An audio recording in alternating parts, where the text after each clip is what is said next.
Ukraine have beaten North Macedonia 2-1, a game of two halves.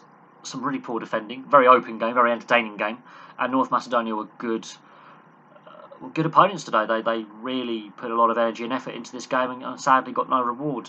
On the Ukraine side of things, Yarmolenko scores the first from 28 minutes. It's a stab-in. It's a poacher's finish. Not a goal you'd normally associate with Yarmolenko, considering he's known from his explosive long-range shooting and his passing and moving and running in the box. He just goes away from the defender, gets on the back post, picks up the loose ball and stabs it in.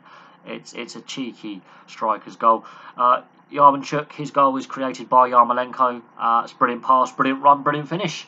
And that was in a 5-minute spell in the first half before Pandev's goal was ruled offside. So the first half had a goal ruled offside for Pandev. In response to going 2-0 down, the Macedonians didn't give up. They were still threatening. Under the current interpretation of what is offside and where VAR reads from, he is offside. Under previous interpretations of the offside rule, that would have stood. So, while VAR is being consistent, and that was a very quick VAR check as well on the offside, previous years that goal stands. It changes the complexion of the game going into half-time. I will say this, it was an open end-to-end game. Ukraine had the better of the first half, and rightly were 2-0 up at half-time. It could have been 2-1. It would have been a fair half-time scoreline. But that was a warning with Pandev's goal being called offside. It was a warning that the Ukrainians did not heed because they were sloppy in the second half. They allowed North Macedonia back into the game. They invited pressure onto themselves. And then Alioski takes the penalty because Pandev is fouled and chasing up on a rebound. Bushchan makes a save. Ball's loose. And yeah, it is a foul. It is correctly deemed a penalty.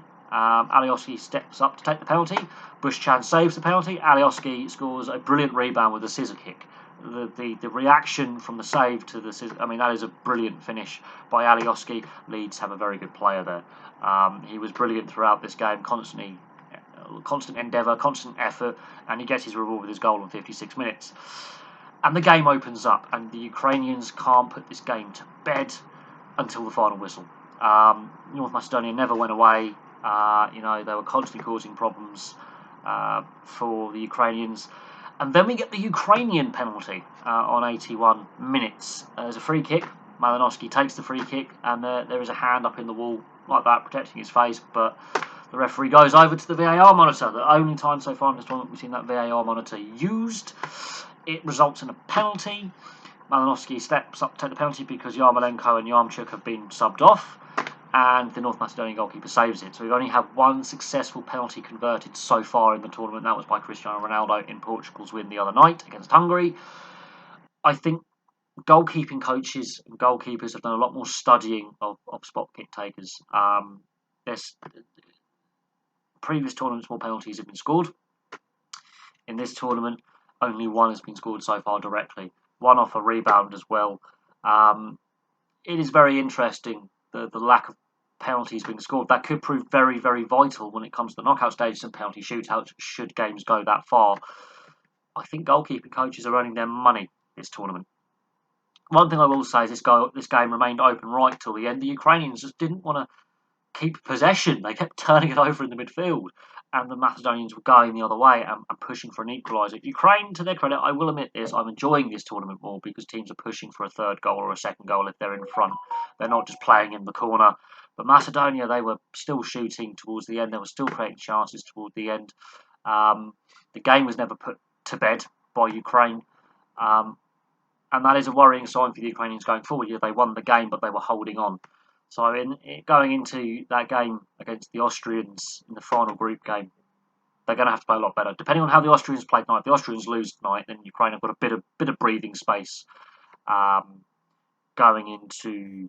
If the Austrians win tonight, then Ukraine have an uphill struggle. If the Austrians lose tonight, they're both equal on points, and North Macedonia as well would not be technically out of the tournament so it all depends on tonight's result. But the Ukrainians weren't convincing, so that game has added importance.